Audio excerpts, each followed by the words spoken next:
welcome back to another episode with Fight Night Picks. As always, we're brought to you by SimBody. Vertiball is now SimBody. If you head on over to their website, simbody.com, you're going to get all the great products that you know and love, including the SimBody Vertiroller and the Vertiball that you have seen most likely here in studio. Look at that. Place it, lock it, attach it, Vertiball, all sorts of great stuff over there if you want to roll out those old tired muscles and you don't want to go with that old lacrosse ball. They're also coming out with that very new product that you can see right in front of you. And if I head on over to my cart, look at that. I've already got a Vertiball over there. Little bit of a deal right there. And if you hit the try for 60 days risk-free, use the promo code FNP and you're going to get 10% off your order. With that code FNP at simbody.com, you're really helping out another local company here in New Brunswick, Canada. Can't wait for it. The new name, SimBody at simbody.com. And as we always say, let's get into it. A last look at the big card. Be sure to head into the chat and have your say. Let's get into it and join in Fight Night Picks Kicks. And just like that, we're back and we're set for UFC Noche. It's going to be Grasso taking on Shevchenko in that big-time main event. The title is on the line, Matt. I'm decked out in the Fight Night Picks gear from yesteryear, getting set for all of the action. That will be 11 fight set coming up today. And then, of course, as you saw in the intro, you got Vizius taking on Gamrot in next weekend's main event. It's a lackluster start to that card, but it builds. It's a slow burn. It's like one of those really hot sauces that get you at the end. But when you do look at this weekend, obviously it's the first title fight since the middle of 2020 to be featured in a Fight Night main event. The last time Figueiredo taking on Benavidez, the second fight, and that was quite decisive for Davison. He got that one done in pretty quick action. So when we do look at this fight, a lot of people, they seem to be split on it. I mean, 57% of you right now in the chat going with Shevchenko to get the and new. You can always find us down below there at Fight Night Picks on Instagram. I'm going to be referencing the polls that are there in our Instagram story. But again, 11 fights on this card, a lot of representation out of the southern United States and Mexico as well for Mexican Independence Day. Couple of Canadians out of Ontario on this card, and Jasmine Jasudavicius and Kyle Nelson as well from Southern Ontario. But when you do look at this one, Matt, I mean, some of the fights aren't great. It's a fun fight card. Some of the fights aren't bad, and the featured main card fight, which they call it before the co-main event, Raul Rosas Jr. taking on Terrence Mitchell.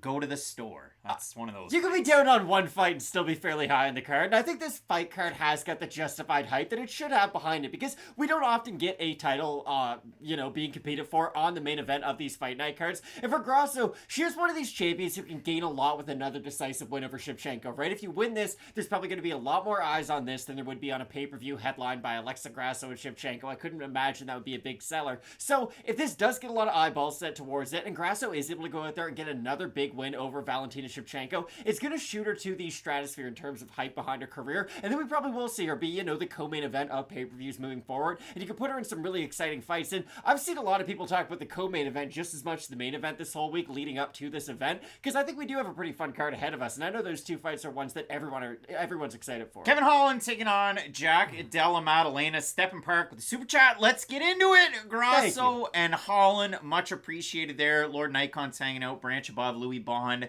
Lil Drew, Clay, a lot of folks tuning in. Branch above, what about a fight companion tonight? Not a gosh darn chance, because Hurricane Lee, post-tropical storm Lee. It's been raining real hard. I was out cutting trees yesterday, helping out my buddies today. My buddy Mike, if he's tuning in, just bought a house. We're putting the gutter on today, so yeah, I'm very tired. Bub Collins, smash that like, fellas. Let's get into it. Much appreciated. If you can't hit up the super chat, you can hit up that like. It is free, but as you know, if this is the first time tuning in with Fight Night Picks Kicks, we're going to throw it on down to the bottom of the card, work our way up, reset the deck at the end, and then we will send you folks out into the world to enjoy a late Fight Night card. It starts at 8 p.m. Atlantic, as the prelims 11 p.m. for that main card. So we move forward, Matt, and we look at the start of the card. Josefine Knudson taking on Marnic.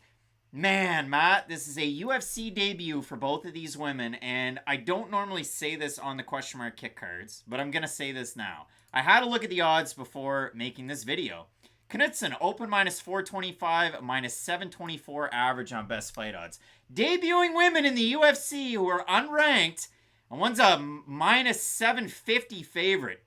That seems wild. And I'm glad you bring that up, but I do have to say this, and I was going to bring up the odds as well. I'm definitely higher on Knudson as a prospect in this fight, and what her overall ceiling could be in terms of the overall division, but still, she hasn't justified her position of being a favorite like that, so I couldn't agree more with you. Because normally when you have somebody who is in that minus 7, minus 800 category, it's a fighter who's ranked taking on somebody who, you know, you kind of know from the prelims or maybe from a promotion that's on the regional scene, and they're taking it on short notice against that ranked fighter. You just don't often see odds in that. If I'm not, like, Manel Kopp wasn't that big of a favorite against exactly. Lipe Daytona last weekend. So when you do look at this fight, you look at it for Josefine Knudson. She, lost somewhat close fight, but no, she actually won it there against Austin over with UAE Warriors. Austin fighting for the Octagon title today. And Knudson screeches, kind of gets her way by. Then she ends up in Contender Series, gets a win over Isis Verbeek. It was a close fight, but not really. I mean, there was a lot of cage clinching, so on and so forth. You think that Knudson won, but Dana White wanted to see some more, so he ends up signing her on short notice to take on Jasmine Lucindo. That fight falls out. Mann takes this fight about a week ago. Mann is a grappler, even though you don't see a ton of submission wins on her record. She gets the fight down in the mat. She looks for the submission. She's really heavy when she does get top position. Really good ground and pound from Marnic McMahon. But her striking defense is bad. And that's why I have Josefine Knudson in this fight. Real fight picks. You shouldn't be higher on Knudson. You shouldn't be higher on her. Mannic isn't horrible. To me, I'm going to be polite. I just think Josefine Knudson wins this fight. Yeah, it's like what I said. Neither fighter is the highest ceiling in the world, but I'm definitely higher on Knudson than I am Marnic McMahon. Yeah, we'll keep it polite. 88% have Josefine Knudson to get the win in this one. I think she has a lot of the advantages in the striking. I think that'll carry her to a win. Again, she likes to get into big clinch positions, then work that whizzer. She will work in some of her own takedowns, a lot of upper body takedowns for Knudson. She will go for the double legs, switch it almost to a single, and then get the fighters down. But you probably don't want to play around there with Marnic McMahon. So we'll move it forward into the next one. Tristan going with West Coast to Best Coast. I don't know. How dare you? I mean, those tectonic plates, they always got to worry on the West Coast. Do. Matt, Charlie Campbell taking on Alex Reyes. Reyes coming back 6 years to the day when he took a 3 days notice co-main event slot against Mike Perry. And if you actually look at this fight at the start of the week, it seemed like Campbell was going to be in the red corner, Reyes in the blue. They're reversed, so you see Alex Reyes in the red corner tonight. But when you do look at this fight, Matt, I mean, for Alex Reyes, if the folks didn't go back and watch the tape on him, you could have seen him with King of the Cage, and he fought out a lot there. He fought between 155 up to 170 at a point, but he had that, what were we calling it? Junior welterweight title over there with the promotion, something that you don't hear of very often. Reyes, one of those guys, I mean, training with some big-time names. A lot of those guys that are adjacent to, what's the gym I'm looking for? Enthram Gym. So we've seen that in his Instagram. Those guys training in Vegas. But as well, Alex Reyes, owner of Cage Combat in California, and his brother. We know him. Oh, we do. It's the Dominator. Dominic Reyes. So the Executioner taking on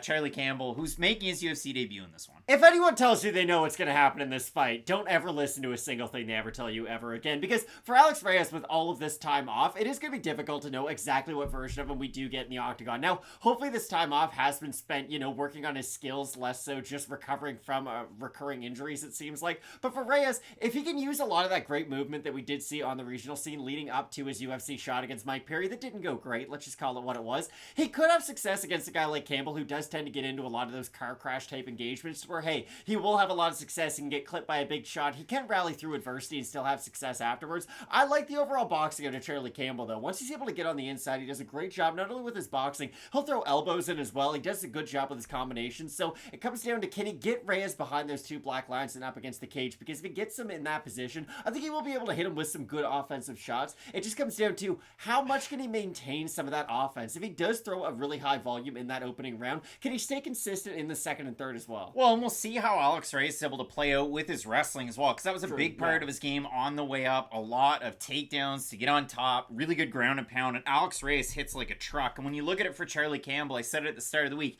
he throws a lot of leg kicks. They're really good, but as soon as he goes to throw them, his hands go from here to way down there that you can't even see them because that's how low they are, and he drops them pretty bad. So Alex Reyes, a decent shot in this one. I don't know what the odds are in this fight. I would like to know. Yeah, again, Charlie Campbell, UFC debut, minus 517. That seems a little bit wild. Lucky Day is really trying to bait you into it. I see all of them. Don't worry. When I want to make one, I'll make one. Marnic Mann is like OG Ananobi. OG's well-rounded and plays defense. Marnic Mann does one thing really well, and then the other one about Alex Reyes, like Udonis Haslem, he's more like... Udonis Haslem's old enough to be his grandfather. Yeah, but was it Epke Udo that was outside of the NBA for a long time, and then he was just gone, and then he came back? I think PJ Tucker was. I know that about him. Sure. For me, I do like Charlie Campbell in the fight, but again... why would you even do anything with this fight? Alex Reyes was a really good fighter, had spine issues, had tons of injury woes, became a very respected coach with a good gym. We'll see how he makes out in this fight. Again, I'll go with the younger Campbell, but you talk about defensive liabilities, even in the fights that he's winning, it's rock'em sock'em striking, and you can become the hammer or the nail in a lot of those situations. And we're going to talk about a guy in Daniel Lacerda later who's exactly that. Like, are his fights exciting? Yeah, they're really exciting. I always want to watch them. Is he going to win them all? No, he's probably not going to win many of them. But I do have Charlie Campbell. Hopefully he has a better run than Porta Silva. But I think this is going to be a fun fight. We'll see. And I mean, when we're talking about it for a guy like Charlie Campbell, Longo Weidman MMA, I saw just today that Dennis Bazookia got a fight announced. So that'll be fun for him. Exciting stuff for the fans of that gym. The next matchup, Matt, Tracy Cortez taking on Jasmine Jasudavicius. And I don't know if Jasmine's going to have a bigger platform than she had her last time out, but when she beat Miranda Maverick in front of the Canadian fans on a pay-per-view undercard, she went scorched earth there. And she had a big night. Mike Malott had a big night. All the Canadians did, Kyle Nelson included, who's on this card. But I felt like Jasmine Jasudavicius really kind of rose her stock quite a bit. Definitely. And not just the fact that she's now ranked. This is, 15 versus 14 in this flyweight division. But she gets Tracy Cortez. One loss on her record, which was her debut. She continues to win. She hasn't been getting the finishes that she was when she came into pro MMA. But for Cortez, this is going to be a prove-it type of fight. And you're taking on somebody that's now recently into the rankings. Cortez in the first round has some pretty darn good striking. She has pretty good wrestling that can last through the 3 rounds. The defense kind of gets turned down a notch as the 3 rounds go along. But when I look at this fight, Matt, for me, again, it seems like another, you got a big favorite or a decent favorite, you got a decent underdog. That seems to be the story of the entire card. And we differ on this fight because I have Jasmine Jasudavicius in this. I do think it's a really fun fight, though, because it's a great name to have on either fighter's resume, and that's why it is such an important fight in their both respective careers. Because for Tracy Cortez, she was in that position of, hey, we're really going to hype you, we're going to make you that next big thing. And not that she isn't a talented fighter, because like you said, only one professional loss, she has looked very good, but we have somewhat seen her limitations in terms of what could her overall ceiling be, right? If you are a really talented striker on the outside who can defend a lot of her takedown attempts, you're going to expose some of the shortcomings in her striking. And for Cortez, she is able to put things together early on in her fights when she isn't exhausted from a lot of her takedowns, and that's what I think this fight really comes down to in the end. If Cortez can use her wrestling to just maintain that top position, win moments, win rounds, then I think she can go out there and win this fight. But Jasmine is the more well-rounded out of the two, and I think she's going to make it really tricky for Cortez just trying to waste time in that top position. But I do have Cortez ever so slightly because I think her wrestling is going to be able to edge out maybe 2 of those rounds, and for that reason, that's why I have her. I think it's going to be a really close fight. I know the line shows that. We'll have a look at Fight Night Picks for the total votes on this one on our Instagram. I have no idea. Who is the favorite in this 58% going with Cortez. Cortez a slight favorite, like a minus 130 or thereabouts. Scott B. Everyone's argument is Jasmine beat Maverick, so it'll be an easy dub, but watch Cortez win by decision.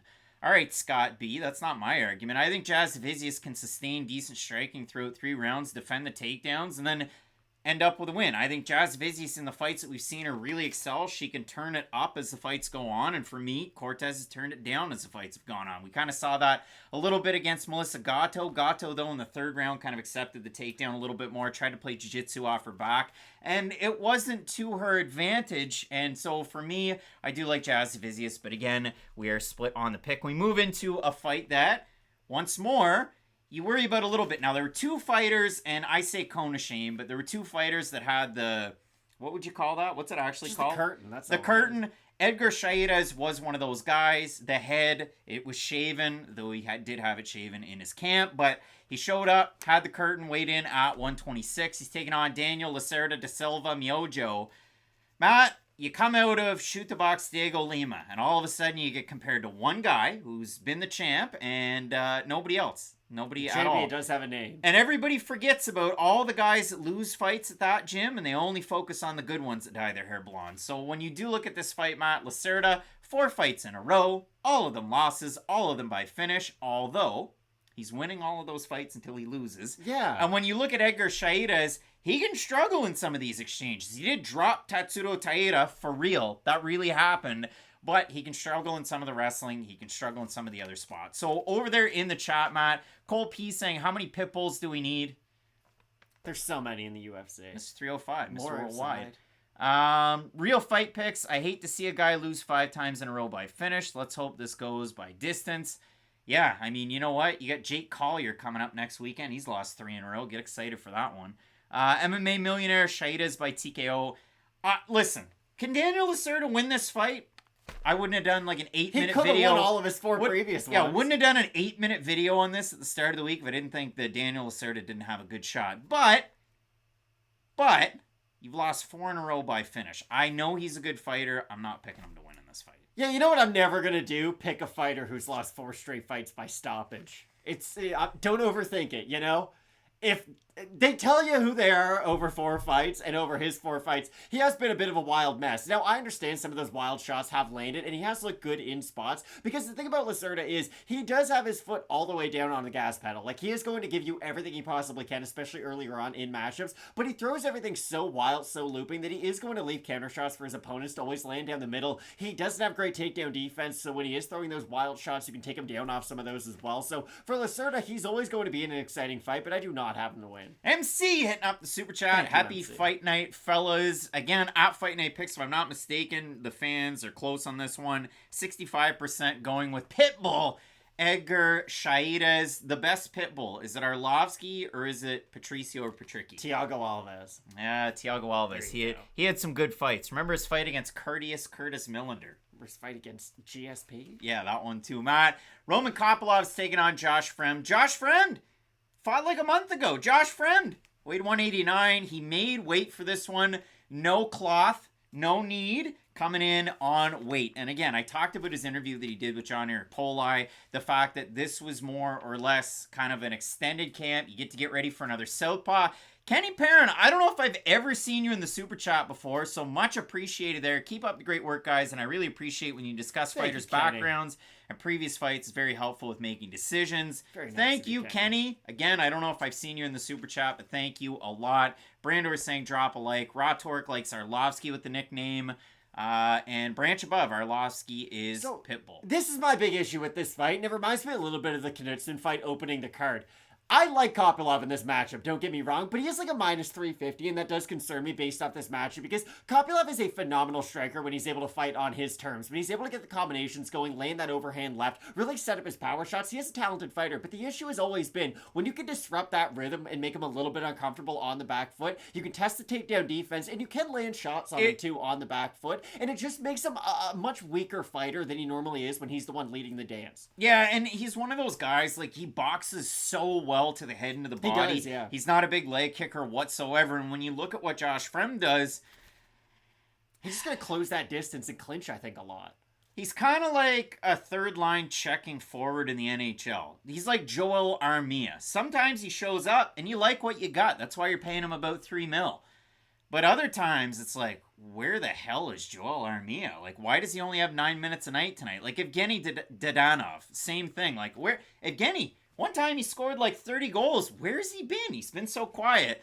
That's what Josh Fremd is like. Because can he take guys down? If he's much better than them, sure. But he will struggle in some of those exchanges to close the distance, to get the clinch. And for me, I think that Roman Kopylov is a little bit faster. He can hit a little bit harder. And again, we sold people bills of goods on both of these guys for them to just start out their UFC careers to go 0-2. Now, Fremd has won 2 in a row. Kopilov's won 3 in a row. Kopilov's finished 3 in a row. And a lot of people go back and they go, okay, well, look at how Kopylov looked against Duraev in a loss.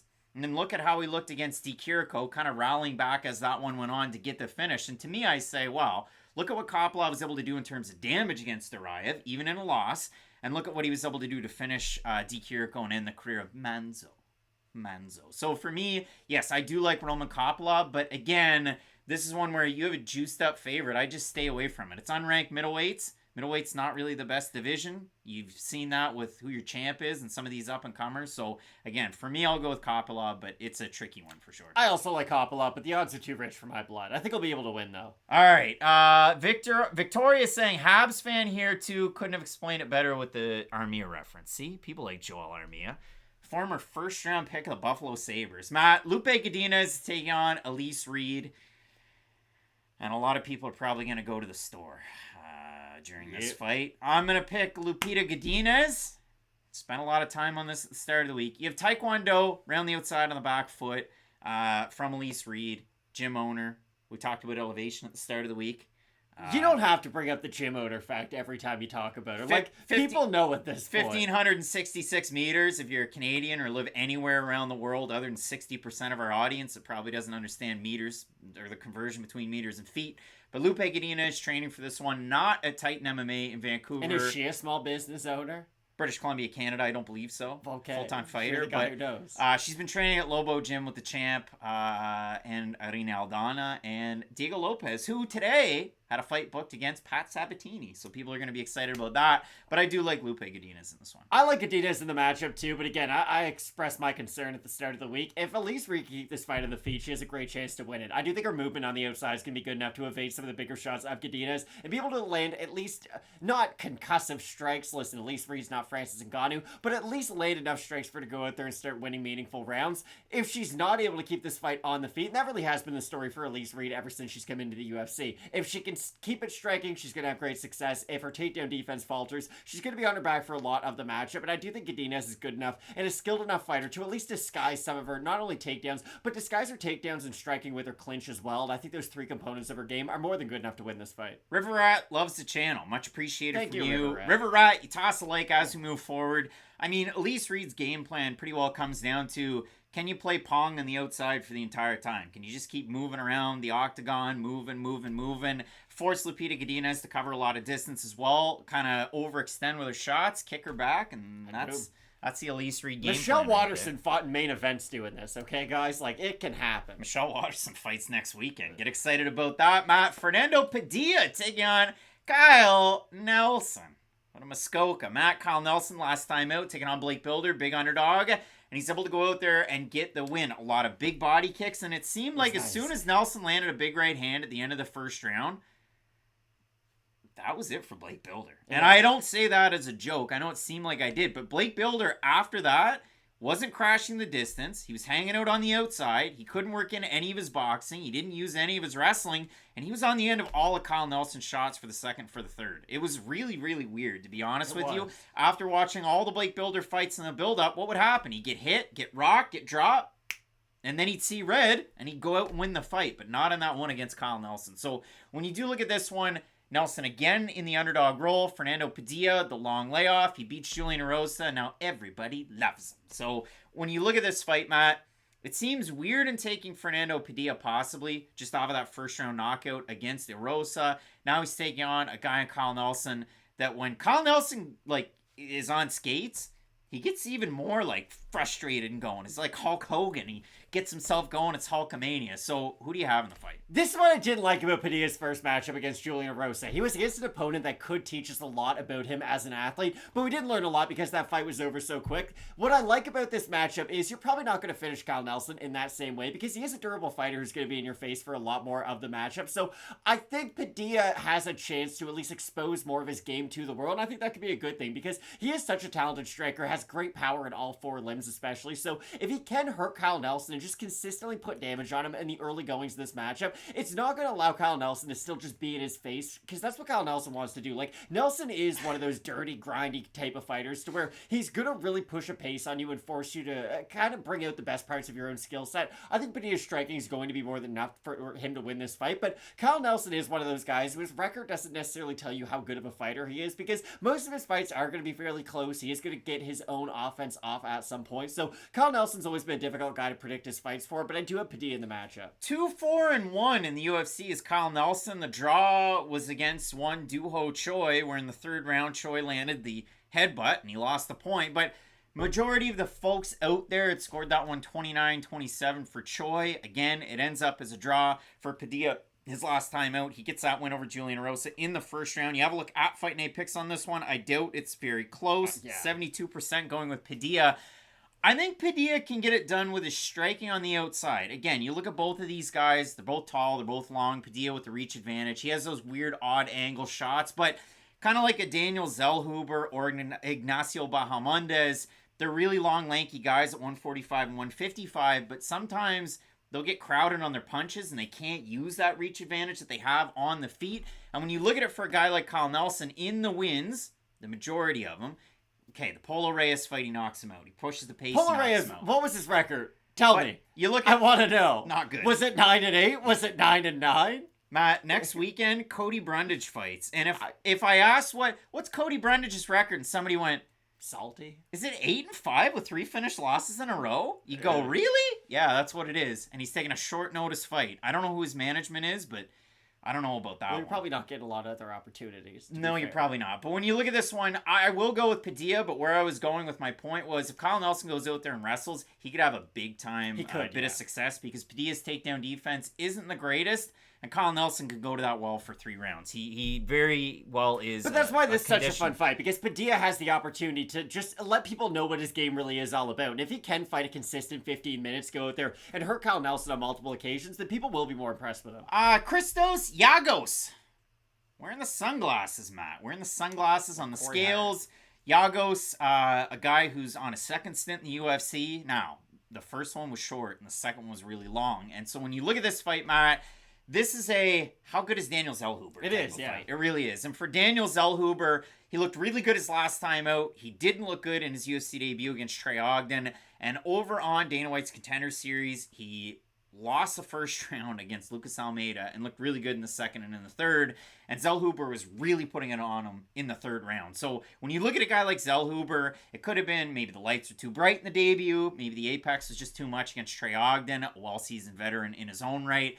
When you look at this one, Matt, again, Giagos, even in the losses, they're against really good fighters. First time, second time. You touched on the fight against Charles Oliveira, the Thiago Moises fight, and so on and so forth. And Giagos is one of those guys that burns really hot in the first round. So if he burns himself out in the first, he's going to be a sitting duck at the end of the shots as Zellhuber. But that's always kind of been the thing about Giagos, right? He's always the bridesmaid, never the bride, in terms of he does have a very high level of competition on his resume, but he always tends to come up short against those guys who really are true top 15, top 20 fighters. But he does blow the doors off of anybody who's not really in the top 30, and that's what makes him such a fun fighter, because Giagos doesn't really have any massive holes in his game, right? Yes, you bring it up. He'll burn very hot in the first round, which can lead to cardio issues as the fight goes on. But if you just talk about his skill set, a good grappler, a good wrestler, has good strikes, like, there's nothing he does in his MMA game that you look at and you're like, oh wow, you really got to clean this up. But he's not a fighter who fights in always the same capacity later on in the fight. He will get a little bit wild. He won't always go for his wrestling, and he can just walk into shots as the fight goes on.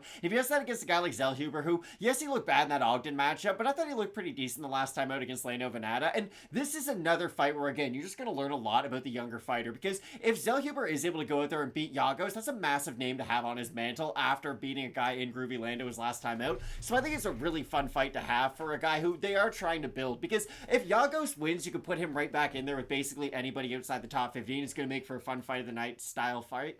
But Zellhuber has a great opportunity to just kind of be a good prospect on the rise. Huber. Daniel Zellhuber. But when you do look at this fight, Matt, for me, give me the guy with the sunglasses at the weigh-ins. Wow. Christos Giagos in the fight. We have a look at Fight Night Picks, Matt. The glare, not so bad, I can see. 79% of the fans going with Daniel Zellhuber in the matchup. And when you do consider this fight, I mean, for Christos Giagos, to me, he reminds me a lot, and there are different parts of their career in terms of durability and length, but of a guy like Matthew Semmelsberger. Tons of power. You've seen it. His cardio's all right, but in the third round, it can get tested a little bit, though we did see him with that crazy wild fly knee against Alex Morono in that one fight. But a couple of guys who defensively, they leave a little bit to be desired. So for me, I do like Christos Giagos in the matchup. We are split on this pick, and we move forward, Matt, into a fight that I could care less about.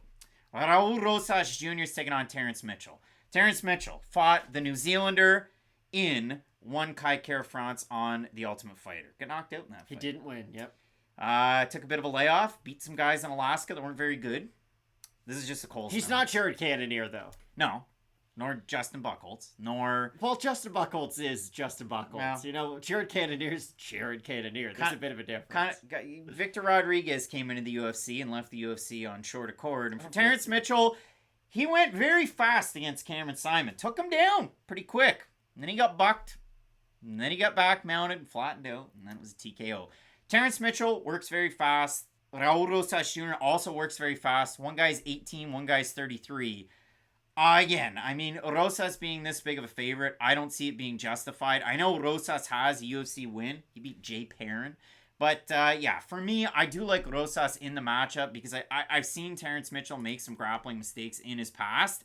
And I've seen him go very fast for some of the finishes when he was in Alaska fighting. So, again, for me, Rosas, beat Mando Gutierrez, beat Jay Perrin. I'll go with Rosas. He's a juiced up favorite, but I do have him to win for all the reasons you bring up. His grappling, at least, is at a level that gives him a foundation at the UFC, and he is a good grappler. I know he hasn't always been the best wrestler in his UFC tenure, and he does have massive holes in his striking game, but if he can get this fight down to the mat, I think he's the much more complete fighter in that one aspect of his game, because Terrence Mitchell will make some massive mistakes, especially on the mat. So I do have Rosas Jr., but this is another weird fight, because where do you go after this? Right? This isn't really going to teach us anything about the young man. Hopefully it just gives him more time to keep on making improvements in the gym, kind of away from the spotlight, so that he can keep on, becoming a better fighter and not just become another Chase Hooper or Sage Northcutt. So I might not be amped up about this fight. Both these guys lost their last fight. Before that, they were on win streaks. Do you want me to give you a 1,000-yard stare and make your eyes glaze over? I'm going to ruin your day. You ready? I'm really upset. Next weekend, Tim Means takes on Andrea Fialho. They're both on 3-fight losing streaks. That fight makes me a lot more excited, though. Somebody's going home in that one. Matt. Yeah, but that's going to be a fun fight. That's the thing. Those guys show up to throw down. Again, Andrea Fialho. Don't know who his manager is, but he keeps getting knocked out 3 fights in a row, and now they're giving him Tim Means. Every time you think there's nothing left in the tank, those fumes.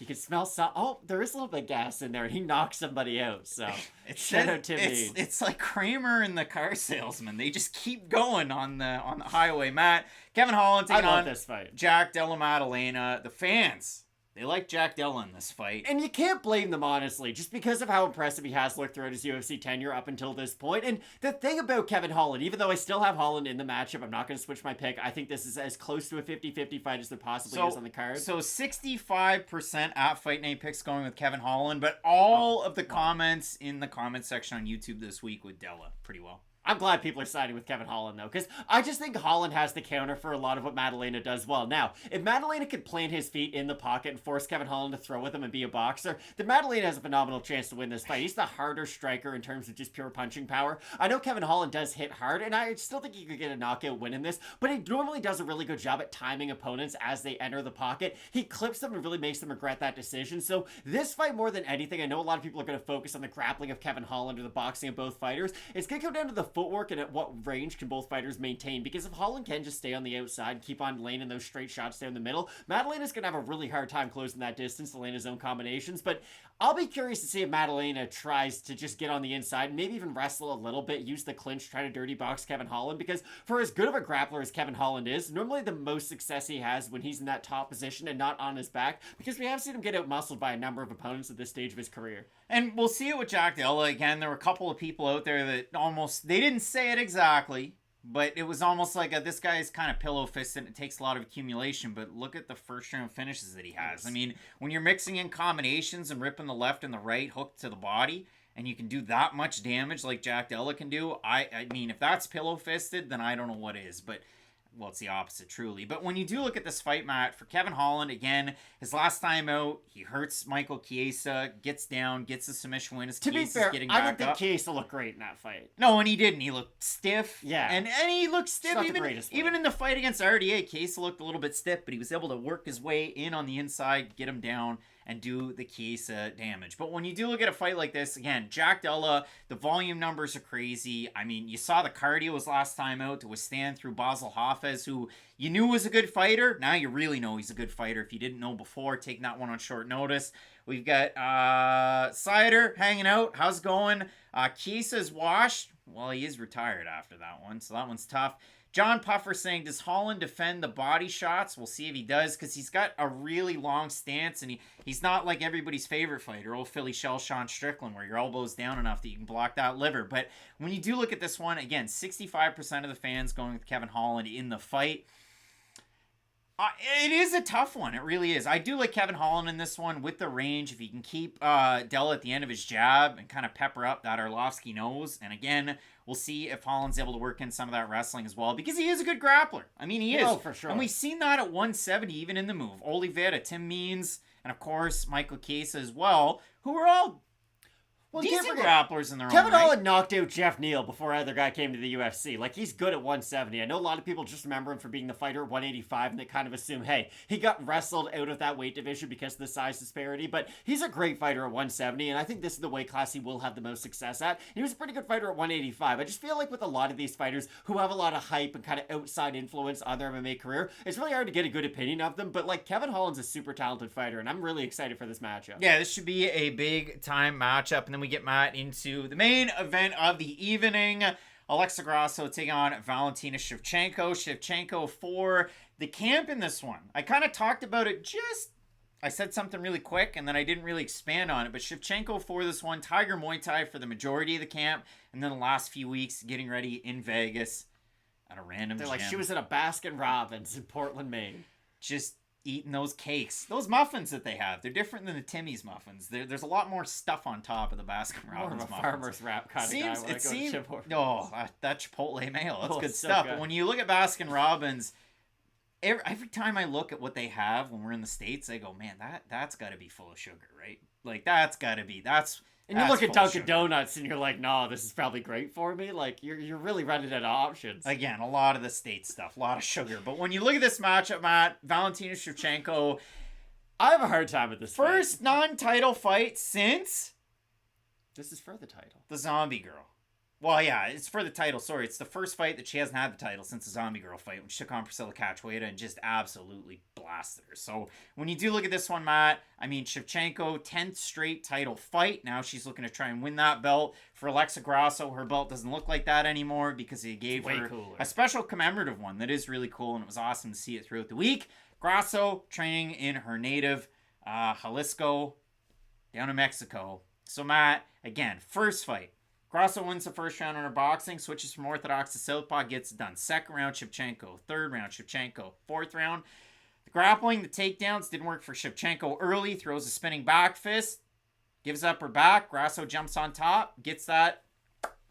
Chris Weidman just having flashbacks the whole time. Pops that rear naked choke. So, Matt, in this one, I know we're split on the pick at the start of the week, but what are your thoughts by the end of the week on this one? I still have Alexa Grasso because I just think Valentina Shevchenko is sort of plateaued with her skill set. And that's understandable, right? She's been at the top for so long throughout her MMA career that at a certain point, either your level of competition is going to catch up to you at the level that you are at, or you're going to descend to the level of your competition. And for Shevchenko, her fights were starting to get closer and closer after that Lauren Murphy absolute beatdown she had on poor Murphy. But like Tyler Santos, I don't think beat Shevchenko. I thought Shevchenko won that fight, but it was a closer matchup than what we'd previously seen out of any Shevchenko performances. And I know the Maya fight, she tripped, but still, she did get controlled off her back, and we had at least started to see some noticeable weaknesses throughout her game. And in the matchup against Alexa Grasso, I think we are going to see a more aggressive version of Valentina. I think she's going to shoot for more takedowns offensively, but I think it's going to put her in a lot of those odd in-betweens to where Alexa Grasso might be able to cause damage. And if Grasso can not threaten with submissions for submission's sake, but at least put that in the back of Shevchenko's mind that, hey, you can't just get these takedowns for free. I'm going to try to work off my back to at least set up an armbar or a heel hook. Just try to set up sweeps and distance to make this fight more competitive. I think it's going to result in a really fun title fight, but I think it's going to be a close one. I think this is going to go to a 5-round decision. It's probably going to be 3 rounds to 2, one way or the other, just because they do match up so well. And it is an interesting one. Obviously, Alexa Grasso on the rise. We've seen her struggle against grapplers in the UFC out of her losses, but she was able to kind of somehow pull through, even when Shevchenko had that mount of crucifix, and, you know, she had a lot of advantageous positions on top, and even whether it was side control or half guard, and we talked about at the start of the week how important half guard is as a position in MMA to try and sustain some of that top position and the damage. Grasso was able to work her way out of some of those bad positions. So when you do look at this one, Matt, at Fight Night Picks, well, there's 53% going with Shevchenko over there. I like how close the votes are. The chat. Yeah, it really is close. I'll have a look at Fight Night Picks for this one as well. A lot of people trying to correct me. Spinning back kick, not a back fist. I'm sorry that I misspoke. I'm sorry. 56% saying and new in this one as well. No one really. Get more likes if you use more prop. Like, where's the records and singing? Well, I did that at the start of the week. I do those in the other videos. In this video, I gotta protect the voice. You know? I gotta keep my mind sharp. Do you want me to put on the sunglasses again? What am I, a clown? Start singing One of These Nights. Good tune. Yeah, for me, same spot I was at the start of the week. I'll go with Valentina Shevchenko in this one. Again, I don't like how she looked in the 4th round of that one. So for me, I do think that she's going to be able to get it done, though, on the outside with some of the strikes. And if she's able to mix it up with her grappling, she had Grasso in those bad spots. And I think that she's going to be, like you said, a little bit more quick on trying to get a finish in this one rather than wearing things out. So again, we are split on the pick in this one. I've got Shevchenko, you've got Grasso. And we will do the old question mark kick solid. Start it from the bottom. College try. Start from the bottom. Now we hear Josefine Knudson. Yeah, I got her. I have her as well, but don't put your hard-earned money on this fight. No, there's most of them on this card that I would say that. Tracy Campbell taking on Alex Reyes. Same thing. I've got Tracy Campbell, but don't put your hard-earned money on this Yeah, fight. going blonde streak Campbell to get the win. Cortez taking on Jasudavicius. Give me that Jasudavicius. I've got Tracy Cortez. Shaidas. You're an adult. You can do what you want with your money, but please don't put it on those two first Shaidas fights. taking on Lacerda. Going with Shaidas. I'm gonna no, of course not. I've got Chairez in this matchup. I do not have Daniel Lacerda. Yeah, Lord Nikon's got it right. Popcorn shares are rising on this card. Yeah, pop and popcorn. Just watch it or don't. Do whatever you want. Kopilov's taking on Josh Fremd. I guess. I like Roman Kopylov. Kopylov. Yeah, go there. Steppen Park's having a good time. Godinez taking on Elise Reed. Taekwondo around the outside. Short right hand against Melissa Martinez. But does she own a small business, Craig? She does. Well, that's good In to New know. Jersey. I never would have thought. New Jersey. I'm going to go with Lupe Godinez. I've also got Lupe Godinez. All right, next matchup, we have Padilla taking on Knudson. I will go with Fernando Padilla. I'll take Padilla, but Kyle Nelson's tougher than a $2 stake, so it should be a good fight. Yeah, you know what? You can find Kyle Nelson's in the frozen section at your local Dollar Tree. Frozen $2 steaks. That guy. Ice cold. Zellhuber taking on Yagos. I'll go with Yagos here. Give me the golden boy. Some decent underdogs for me on this card. Rosas taking on Mitchell. No underdog in this one. I was going to say, that take the underdog, Craig, to really tie to them. I've got Rosas No, Jr. but there was a comment out there this week that popped up today, and if you're out there and you're watching, they were like, you guys should, like, go crazy and pick, like, wild underdogs to keep it fun. Like, saying Terrence Mitchell might win by knockout. Why would I do that? There's credibility and I there's like it when you argue with the one random There's person credibility and there's entertainment. And a lot of people in entertainment these days just do wild stuff, like sensationalism, like news, like a lot of MMA content that's out there today, but I don't do that. I say lost all the no. energy in my body. Holland taking on Della, going with Holland. Phenomenal fight. I wouldn't be surprised no matter what the result is because both fighters are so talented. The great thing about this matchup is whoever wins is going to enter that weird kind of area, the twilight zone, if you will, to where, hey, if you get another impressive win after this this matchup, he could be right there in the title picture because welterweight is at a weird spot right now. You have a lot of the main kind of big stars, if you will, the Covingtons of the world, the Leon Edwards of the world. Usman's kind of out of the picture right now, and there's other fighters making their rise. So it's a great opportunity for a lot of these fighters in Holland and MattAllen's position to, hey, if you get the win today, I was going to say this weekend, then your next matchup is probably going to be against one of those like former champion types that can really get you over the hill. So I think it's a phenomenal fight, but I do have Kevin Holland. Yeah, I mean, I do have Holland in the matchup. Branch above, will you start covering game bred bare knuckle MMA? Branch above, you've been here for a long time. Bare knuckle is the low. I love Fabrice Doom Jr. And if I'm doing that, I might as well watch BKB because Ike Villanueva's fighting some random guy tonight. Alexa Grasso taking on Valentina Shevchenko. Going to the new Valentina Shevchenko to get the belt back. Give me Alexa Grasso in this one. I think she's going to retain and go on a decent run. Maybe 2 or 3 defenses, nothing longer. So we are split on the pick in that one. A few splits on this card. Matt, I touched on it at the start, but we have an interesting card this next week. Fiziv's taking on Gamrot. Most of the prelims suck, and the main card's all right. So look, one of the great sales pitches of our time. This is why lightweight's such a great division. Anytime you get a fresh matchup of any 2 fighters in the top 15, it normally results in one of the better fights of the year. So I think Gamrot versus Fiziv's going to be a really fun fight because both guys have a really well-respected position in the division. They're just not really considered title challengers at this point. So, but a big win's going to be really important because you don't know how many more opportunities either guy's going to get fighting top levels of competition. But it should be a great fight. I'm really excited for that one. You got to worry about the cardio Fiziv and the awesome striking. You gotta worry a little bit about the striking defense of Fizib, but Gamrot, but he's got the cardio to last 5 rounds, and both of these guys, they've had main events in the UFC as well. Fizib, RDA, the battle of Raphael, and for Gamrot, his fight against Arman Tsarukyan, a close split decision win, but in that 4th round, that was a spinning back fist, and it did land, and Gamrot went down. So it should be a big-time fight card. I mean, especially up near the top. Make sure you check that one out. As we move forward, keep it locked in with Fight Night Picks, and as we always say, let's get into it.